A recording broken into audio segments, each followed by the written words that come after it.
आज किरीट सोमैया मालेगांव आए थे होली का त्यौहार मनाने के लिए, और होली के त्यौहार में उन्होंने यहाँ पे रोहिंग्या मुसलमानों का पुतला जलाया। क्या कहेंगे? किरीट सोमैया मालेगांव आए, उनको अधिकार है आने का। हमने कभी उनके आने की मुखालफत नहीं की। और रहा होली जैसे पाकीज़ा त्यौहार पर अलामती तौर पर रोहिंग्याई या बांग्लादेशी लोगों का पुतला जलाना, इस सिलसिले में हमें कुछ बोलना नहीं। हम तो इंक्वायरी के हक़ में, और देश में अगर बांग्लादेशी या रोहिंग्याई गैर कानूनी तरीके से दरअंदाज़ी करके कहीं आ कर के रहते हैं तो सरकार की ज़िम्मेदारी है ऐसे लोगों को, फिर वो चाहे किसी भी धर्म और समाज से ताल्लुक़ रखते हों, गैर कानूनी तरीके से अगर वो रह रहे हैं तो उनके ख़िलाफ़ कार्रवाई होनी चाहिए। इस सिलसिले के अंदर पूरा मालेगांव इस बात के फेवर में है कि इंक्वायरी हो रही है और बांग्लादेशी रोहिंग्याई लोगों को ढूंढा जा रहा है, तो ढूंढना चाहिए। हमें जो कहना है कि इसकी आड़ में जो भारतीय हैं, हिंदुस्तानी लोग हैं, इंडियन लोग हैं, जिनके माँ बाप कहो, जिनके पुरखों ने अपनी ज़िंदगी, अपना जन्म यहीं पे लिया, ज़िंदगी यहीं पर गुजारी, ऐसे लोगों को जन्म दाखिले के नाम पर परेशान किया जा रहा है। किसी की डेट ऑफ बर्थ में अगर कुछ फ़र्क निकला, हमारे यहाँ माजी में ऐसा होता था कि जब स्कूल में दाखिले के लिए गए तो जन्म दाखिला जो भी हो वो 1-6 करके उनका एलसी बन जाता था और उसी के हिसाब से चलता रहा। ये थोड़ा बहुत स्पेलिंग का फ़र्क, डेट ऑफ बर्थ का फ़र्क या एड्रेस का कुछ फ़र्क या नाम में कुछ फ़र्क हो गया है, जैसे हामिद साजिद अहमद था तो साजिद अख्तर हो गया। इन जैसी चीज़ों को ले कर के आज जो कलम लगाई जा रही है, हमें उस पर एतराज़ है। 120B कहो, ये देश से गद्दारी का कलम है। और इसी तरह 338 जिसमें 10 साल की सज़ा है। अब जाहिर बात है इनका गुनाह या जुर्म ऐसा नहीं है कि उस पर इतनी बड़ी कलम लगा करके उनको जेल में डाला जाए। बात यह है कि अभी सरकार ने जो संविधान के अंदर कुछ दुरुस्तगी की है, उसमें जो दफ़ा 23 रखी है वो इसी जन्म दाखिले के ताल्लुक़ से है कि अगर जन्म दाखिले में कुछ पेपर कम हो या कुछ पेपर तुमको बोगस लगते हो तो तहसीलदार उसकी इंक्वायरी करे। इंक्वायरी करने के बाद अगर लगता है कि इसमें कुछ बोगस काम हुआ है तो वो जन्म दाखिला रद्द कर दे। और अगर जो है पेपर कम था और जिसका जन्म दाखिला बना है वो पेपर अगर ला करके दिखा देता है, पेश कर देता है, तो जन्म दाखिला उसको कबूल करके जन्म दाखिला उसको रिवाइज़ करके देना चाहिए। और उसके ऊपर जो है 1000 रुपये का जुर्माना है। अब उसमें 7 साल की सज़ा, 10 साल की सज़ा, अगर ऐसी दफ़ात और कलम लगाई जा रही है तो ये मालेगांव वालों के साथ अन्याय है और हमने इसकी मुखालफत की थी और मुखालफत करेंगे। और हमें उम्मीद है कि जब ये मामला कोर्ट में जाएगा तो जज साहिबान भी इसको देखेंगे कि आदमी का गुनाह क्या है और उसके ऊपर कलम क्या लगाई गई है। इंशाअल्लाह हमको कोर्ट से इंसाफ मिलेगा और जिन लोगों को इस तरह नाकर्दा गुनाह की सज़ा भुगतने के लिए जेलों में डाला जा रहा है, ये जुल्म और ज़्यादती है, इंशाअल्लाह इससे निजात मिलेगी। उनका ये कहना है कि 100 से ज़्यादा लोग जो है उनको SIT की टीम ढूंढ रही है, वो नहीं मिल रहे। इसका मतलब ये है कि ये लोग शहर में है नहीं, इन्होंने बोगस दाखिले बनाए, इसीलिए वो चाह रहे हैं कि इसकी जांच NIA या ATS के ज़रिए हो जाए। नहीं, हम इसकी मुखालफत नहीं करेंगे। अभी ये NIA बोलो या ATS बोलो, वो भी इंक्वायरी करेंगे ना। आज अगर SIT के लोग इंक्वायरी कर रहे हैं और इंक्वायरी करने के बाद 3200 जन्म दाखिलों की इंक्वायरी होनी थी और लगभग 3000 के करीब इंक्वायरी हो चुकी है, एक भी इनको बांग्लादेशी या रोहिंग्याई नहीं मिला है। अब बात ऐसी है कि खिसियानी बिल्ली खंबा नोचे, जब इनको रोहिंग्याई और बांग्लादेशी नहीं मिले तो अब जो भारतीय लोगों को परेशान कर रहे हैं, तो ये चीज़ बराबर नहीं। और रह गई बात इंक्वायरी के लिए, जाहिर बात है NIA हो या ATO हो, वो भी इंक्वायरी करेंगे ना। पेपर होता है। आज SIT के लोग अगर पेपर देख करके वो क्लियर कर रहे हैं तो NIA और ATS को भी क्लियर करना पड़ेगा। ऐसा तो नहीं है कि आज SIT की टीम जो है गलत कर रही है, कोताही कर रही है या नज़रअंदाज कर रही है, ऐसा कुछ भी नहीं है। अगर ऐसा होता तो कोई भी अरेस्ट नहीं होता। नितेश राणे जो है उन्होंने पिछले दिनों एक बयान दिया कि शिवाजी महाराज जो है उनके साथ में कोई भी मुसलमान नहीं था, ना उनकी फौज में था ना उनके साथ था, और वो मुस्लिम मुखालिफ कोशिश कर रही थी। तो आप क्या? नहीं, बात ये है कि तारीख़ पर बात करने के लिए तारीख़ पढ़ना ज़रूरी है। अब अगर नितेश राणे साहब ने तारीख़ नहीं पढ़ी है तो मन गढ़ंत कुछ भी बोल सकते हैं।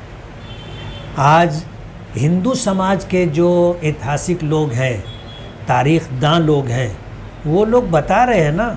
आप अगर छाननी करोगे तो उनके यूट्यूब पर बड़े बड़े बयानात मौजूद हैं।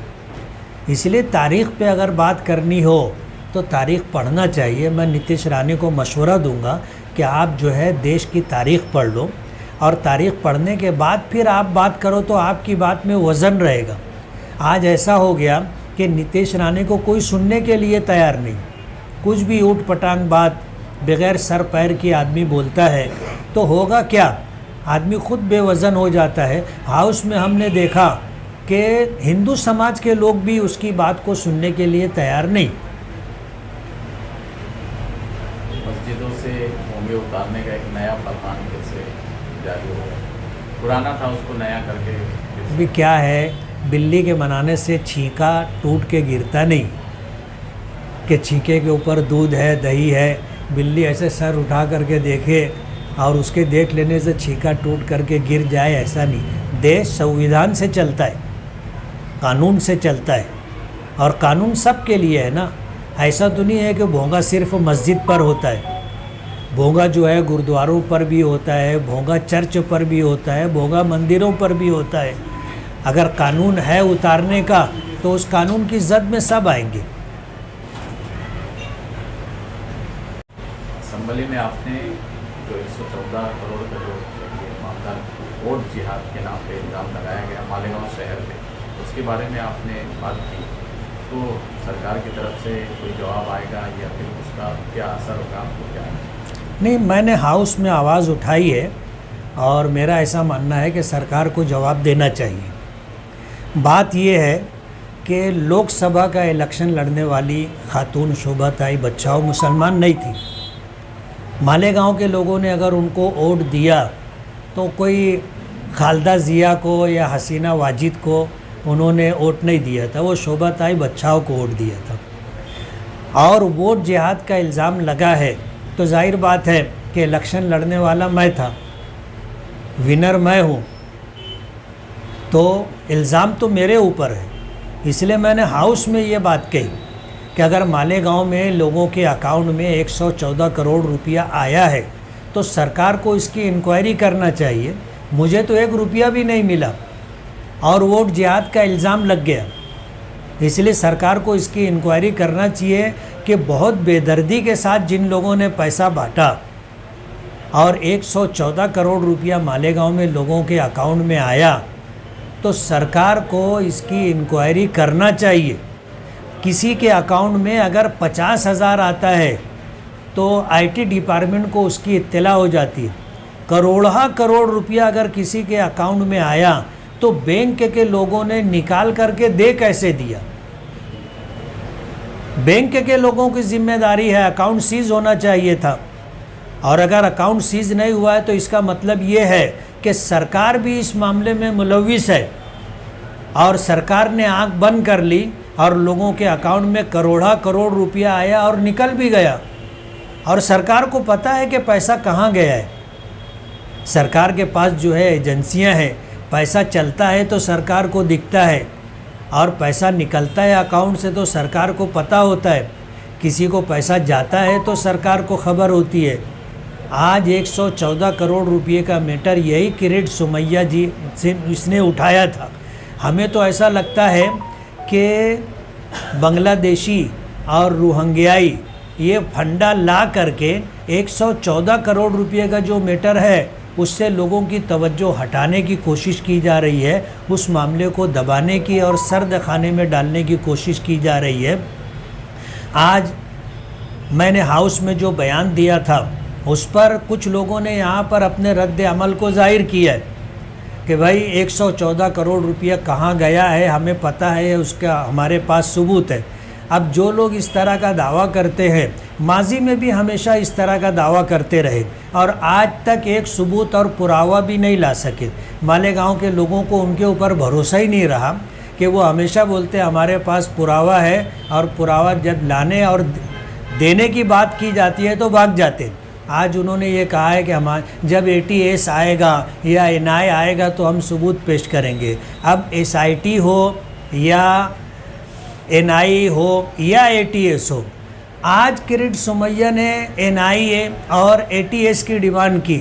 इन्होंने भी कह दिया कि भाई NIA और ATS आएंगे तो हम सबूत देंगे, यानी ये NIA और ATS को लाना चाहते, मालेगांव की आवाम पर एक बड़ी मुसीबत लाने के लिए कोशिश कर रहे हैं, उनका बयान बताता है। इसलिए हम जो है इस तरह की हरकत करने वालों की मजम्मत करते हैं। हमारा ये कहना है कि अगर हार बर्दाश्त नहीं है तो आदमी को मैदान में लड़ने के लिए उतरना ही नहीं चाहिए, और अगर मैदान में आए हैं तो हार बर्दाश्त करने का हौसला रखना चाहिए। आज जिन लोगों ने वोट दिया था, उनको वोट दिया था, उनकी तादाद भी 1,09,000 है ना। अब ऐसा तो नहीं है कि जिन्होंने उनको वोट नहीं दिया ये मुसीबत सिर्फ उनके ऊपर आएगी। हम तो ऐसा देख रहे हैं कि जो उनके वोटर थे उन्हीं लोगों के ऊपर ये मुसीबत आ रही है। आज जो चीज़ हमको दिख करके आ रही है, जो उनके वोटर थे वही लोग बेचारे परेशान हो रहे हैं रोज़े की हालत में, गर्मी और धूप में, या तो रोज़ा छोड़ करके वहाँ जा कर के बैठें या फिर रोज़े की हालत में तकलीफ़ और मशक्क़त उठाएं। और आज किरीट सोमैया और इसी तरह जो है माजी आमदार जिन्होंने बयान दिया, दोनों का बयान एक जैसा आ गया ना, तो हम जो बात कहते हैं कि दोनों सटे बटे हैं और ये मुसीबत मालेगांव में लाने वाले यही लोग हैं। और हम तो ये बात कहते हैं कि अभी 114 सर्वे नंबर 114 का मैटर फिर उठ करके आया, तो ये मुसीबत इनकी लाई हुई है। इसलिए इनकी बात एक जैसी है कि NIA, ATS और SIT ये खुद बोल रहे हैं। अब जाहिर बात है कि हमने तो हाउस में इनका नाम भी नहीं लिया था, हमने तो डिमांड ये की थी कि भाई 114 करोड़ की पूरी इंक्वायरी होनी चाहिए थी, लेकिन कहते हैं ना कि चोर मचाए शोर। ये खुद ही बयान दे करके बताना चाहते हैं कि भाई हम ही है जो 114 करोड़ में हिस्सेदार रहे। हमारी डिमांड है सरकार से, हाउस में हमने डिमांड की है कि इसकी पूरी इंक्वायरी होना चाहिए, सखोल इंक्वायरी होना चाहिए, ताकि दूध का दूध और पानी का पानी हो जाए।